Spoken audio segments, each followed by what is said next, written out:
This is not a nightlight, it's a decision circuit. Light crosses a threshold and the output snaps. Instead of slowly fading off or on like a transistor circuit, this uses a comparator. It switches two voltages and gives you a clean result. On or off, no in between, no dim, just on or off. In my LDR plus PN2222 nightlight video, the transistor operates in a linear region. As light changes, current changes gradually. That's great for dimming. Here, the LM393 does not amplify, it decides. In my solar garden light video, the same idea is hidden inside the circuit. Today, we're building that logic explicitly. For this, we have 4 blocks. First, a light sensing divider. Second, an adjusting threshold.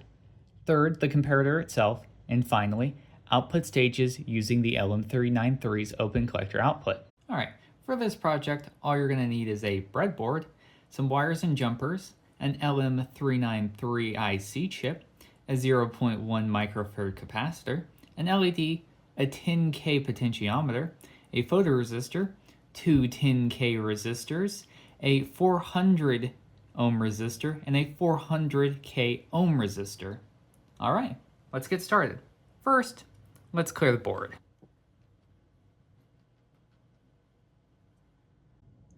I'm going to place the LM393 chip across the trench in the middle, with the divot facing the top of the breadboard.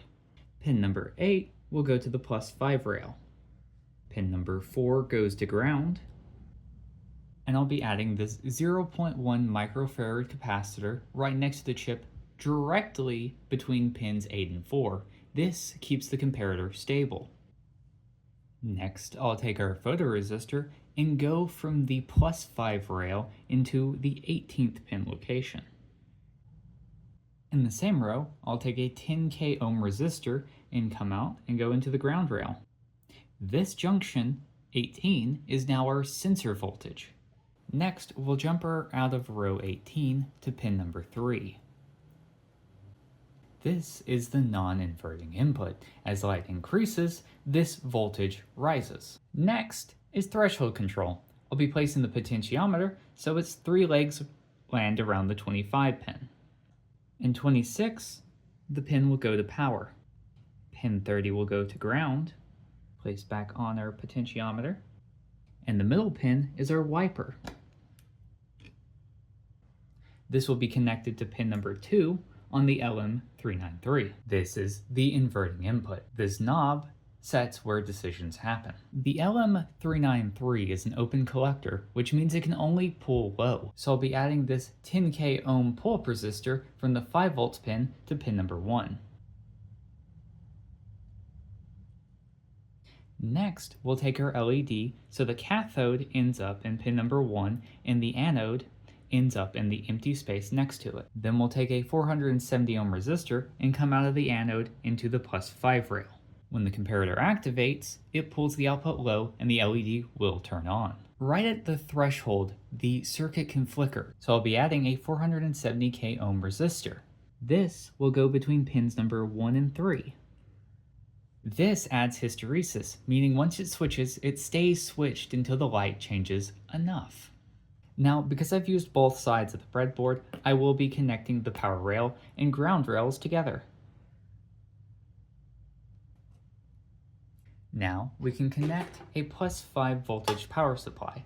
I'm going to be using the Arduino Uno because it's beginner friendly and most people have one. Plugging in our Uno, we see nothing immediately happens. But turning our potentiometer, we see that the LED will come on. Now, if we do some fine tuning, we see that it turns off. Now, if I place my hand here, on and off. Below the threshold, it's off. Above the threshold, it's on. There's no real fade here. Back, off, and on. No fade, just a decision, on or off. This exact structure appears in line-following robots, daylight switches, light alarms, and industrial sensors. Once you understand this, comparators become a lot less mysterious. They become a lot more predictable. Next time we'll explore more ICs. If there's anything you would specifically like to see, please let me know, and thanks!